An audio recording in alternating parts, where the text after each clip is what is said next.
welcome back to Running Geek Girl. My name is Heather and I'm glad that you're here today.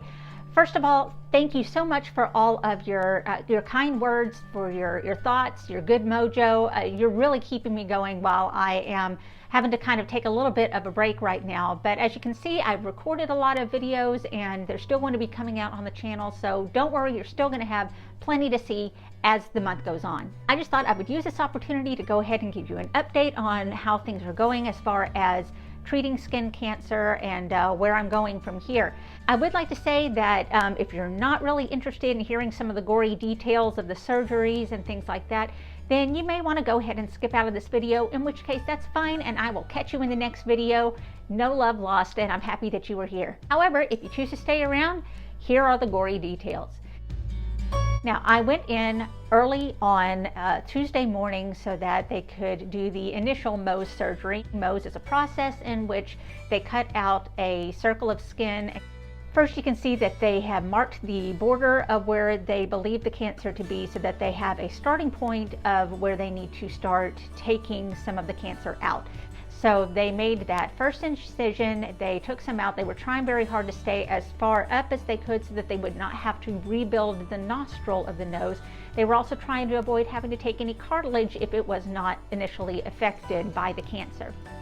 So they did that, they took it out and took it to the lab so that they could do a screening on it and found that the borders still contained more of the cancerous cells. They had to go back in and take an even larger layer out. And this ended up taking a portion of the front of my nose a little bit larger than a dime, and it went fairly deep. They ended up having to scrape all the way down to the cartilage. I could actually, there was no pain. They had me numbed up really well, but I did feel them actually scraping against the cartilage in order to get the rest of the tumor out.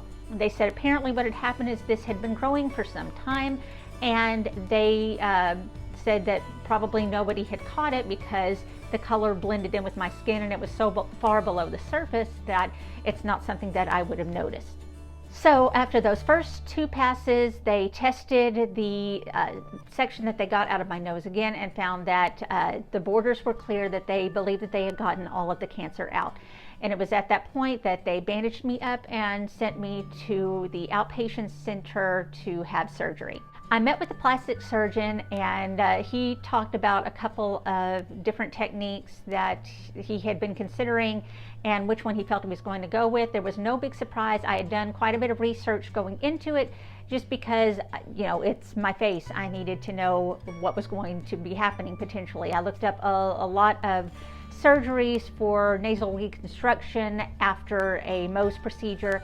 And he did go with one of the ones that I had studied on my own. They knocked me out. The last thing I remember was they wheeled me into the surgical unit and put a mask on me. I breathed a few times and that was it. I don't remember anything after that. The procedure took about 45 minutes to an hour to complete. And they kept me in the first stage of recovery for about another hour to let me wake up.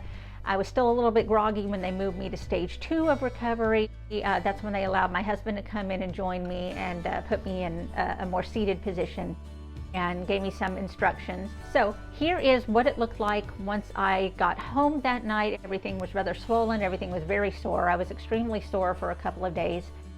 And I had asked the doctor initially when I would be able to return to running, and he said in about 5 days, as long as I was feeling up to it and as long as I kept it fairly easy. And so I have been keeping things fairly easy. The pain has subsided as well as the majority of the swelling, but this is what I'm left with at the moment. Now, the procedure that they went with was they cut a portion here from my cheek. They have twisted it up and onto my nose to replace the portion that was lost. It is still attached here at the top, and that is because they want to give this a few weeks to form blood vessels. So it is getting a blood supply right now from my cheek, and once they have established blood vessels there, then what they'll do is they will have another surgical procedure in which they separate everything and sew it down. They have, as you can see, kept the scars to where I have natural wrinkles, and these scars here will be around the edge of my nose, so hopefully you will not be able to see anything after everything heals up. So we're looking at about another 3 weeks or so. I should have some more information later this week as to when everything should be happening, but I've got a few more weeks until they can operate on me again in order to establish the blood supply to my nose again. And after that, then we'll see how long before they can take the stitches out, and it's just going to be a slow and steady process. And being patient is, always kind of hard, but I know it's for the best. As far as this new section that's on my nose, I cannot feel anything in it. There's no feeling in it.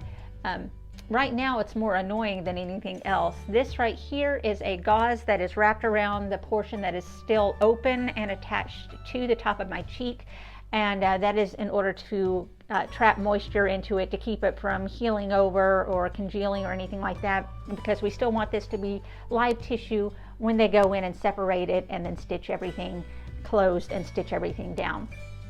So that is what's going on right now as far as surgery goes. So I'm very fortunate in that it was not the type of cancer that would require any type of chemotherapy or anything. Basal cell carcinoma, they say, it's the best kind of skin cancer that you want to get because you can cut it out and be done with it. However, I do have to be a lot more diligent of how long I'm out in the sun.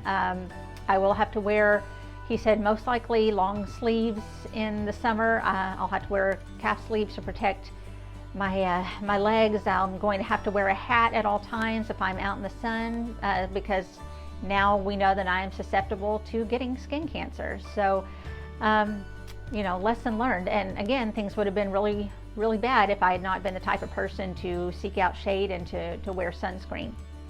So let this be a lesson to all of you to make sure that you are protecting yourselves while you are out there. So there's where we are with right now, and I should be going back to the doctor on Thursday afternoon, and we're going to talk about what our next steps are. We're going to take a look at everything and make sure that things are healing properly and that everything is still going the way that we need it to go. So if you found this interesting at all, then make sure you let me know. I will continue to do updates if that's something that you'd like to know, following along on this journey with me. So let me know down in the comments what you think, or give me a thumbs up, because it does help out the channel. If you want, you can follow me on social media. You can find me across most platforms under the name Running Geek Girl, and all the links are down in the description. Thank you so much for being here. I'm so glad that you dropped by, and I can't wait to see you next time. Happy running.